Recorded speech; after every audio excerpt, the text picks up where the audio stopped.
Nkumbulo kuthena lapha olinsango lo baba. Sofuna mina nje. Akusele lokushila kusesikoleni. Uyotana lenjalo wena. Kusekhala kwesidabani mfiki. Kubanisa abantu ngosinethem. Samxelela uprincipal lento oyenza e-toilet. Endawo yokuchayela insango le. Nitheni? Ngakumxelela uprincipal nophuma besikoleni sawungakengeti izigcwatsi lokho ngakho isiqomo simbane.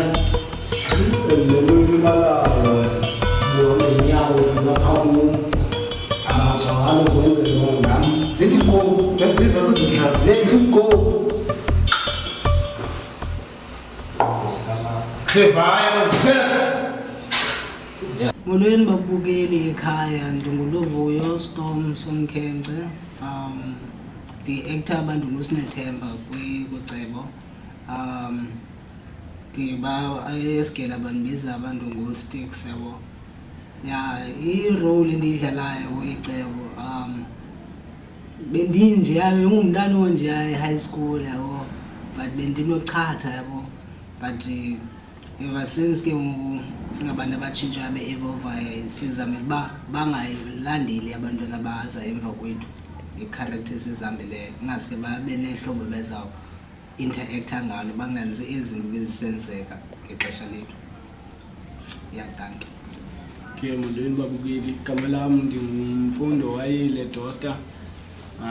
Bendidlala indawo ka-Remember Nkumbulo kwicebo and ndi-enjoye kakhulu because bendiyi-light estoti esikolweni soloko iphethe i-drugs and ndi-encourage abantwana abancane uba ayikho right into yoba usebenzise iziyobisi esikolweni ugezele nootitshala ngoba laa nto uphethe uzibona sowusengxakini uba afuna ukuba kuyo mhlawumbi kwenzeka uyeka isikolo ube uxotshiwe esikolweni ujike kusolo tishala kanti ibinguwe oberongo. Molweni sanibona nithunyalanga ngu-Unathi wokaMatombela ke benana lona odlala i-character ka-Miss Hendricks ku-Icebo season 2 ndikwanguye ke benana noBelinda Miss Balls the boss lady phayana kula series yethu ingu-Home Alone. Kuzanele lona wakwaNgxokozelo odlala ukuba nguMrs Dlokovi ku-Icebo season 2 uqobela indoda uthetha. Well, ngusonabile wakabhavuma lona odlala kuLinda kwicebo. Ya, udlala uLinda saqala udibana iTV, ndaqala nophuma. Ya. Well, ungalindela ntoni kwicebo?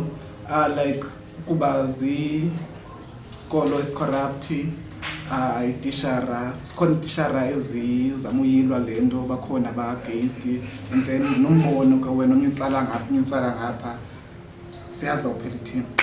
Njenge-inspector ndimane ukuthi igqolo ndibavizithela ukujonga isikolo sisaqhuba kakuhle na. Njengotishalakazi ke benana uMiss Hendricks mna apha eSilulo Junior Secondary School ingqwalasela yam kukuba ndisibe semva kwabantwana ndibathi ngqo ngobafaka uswazi andisiyazi ke into yoba kwavela umthetho wokuba kuthiwa abantwana bangabethwa esikolweni eyona nto ndiyibonayo mna ibe nginobangela wokuba kwande ubundlobongela kwesi sikolo yile yokuba kwathiwa uswazi phansi mazingabethwa i-student mna andihambisana nayo loo nto tu ngoba kaloku isimoshile isikolo sethu. Siyasebenzisana ke ngamandla. Utishara kuthiwa imilenze mithathu ngutishara ngumfundi ikwanguye futhi nomzali. Uba ngabana abazali bangancedisana nathi siyaqonda uba esi sikolo singaqhubeka sibheke phambili sibe neziphumo ezincomekayo.